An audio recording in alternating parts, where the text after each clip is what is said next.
It's 2024, and the job market is worse than ever for many reasons. Competition is high, there's a high demand even though there aren't enough positions, and poor market trends.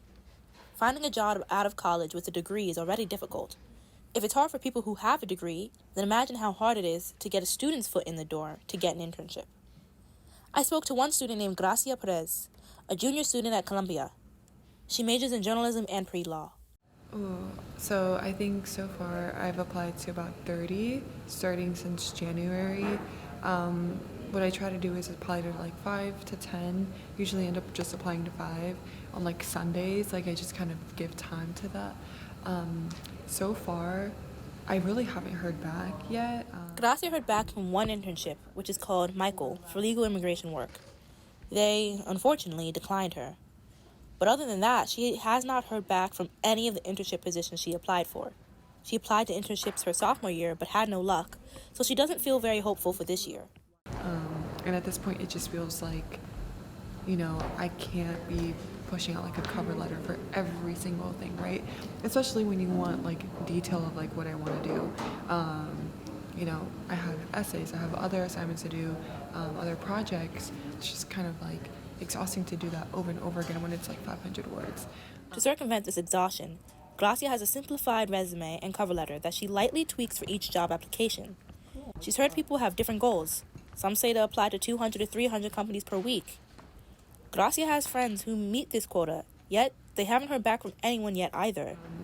One of my friends recently told me that her goal right now, at least for things dealing with journalism rather than politics, which is her second major, is to just go as local as possible because she feels like she has more of a chance. But another concern that she has expressed to me is that that's not really a big thing that exists back in our state. We live in Maryland. Gracia has had internship experience while in high school.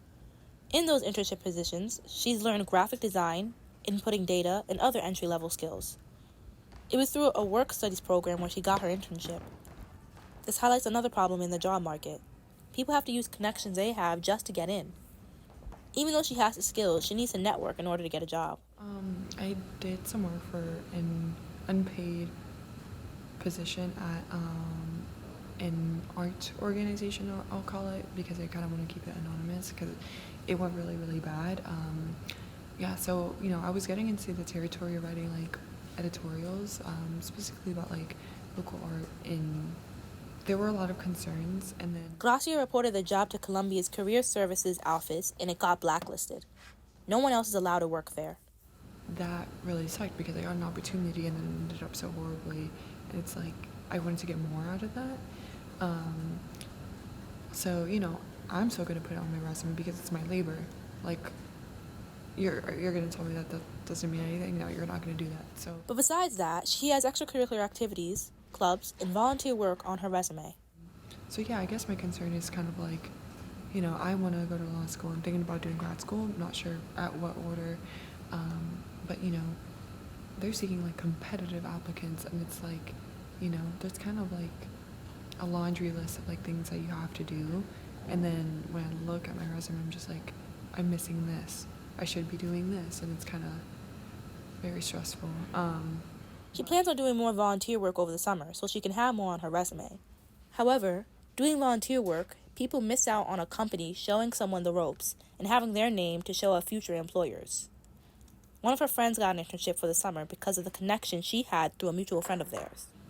So I think that's very telling of like who you need to be connected to, what you need to be, what position you need to be in, to be able to get those positions a lot easier, because maybe applying now isn't the route to go. It's all about networking. Everyone needs experience in order to land a job. Unfortunately, people need internships to get internships, which is a frustrating cycle that leaves people empty-handed. Hopefully, we can get what we need so we can land where we want to. This is Maya Rosier Williams for NYU Journalism.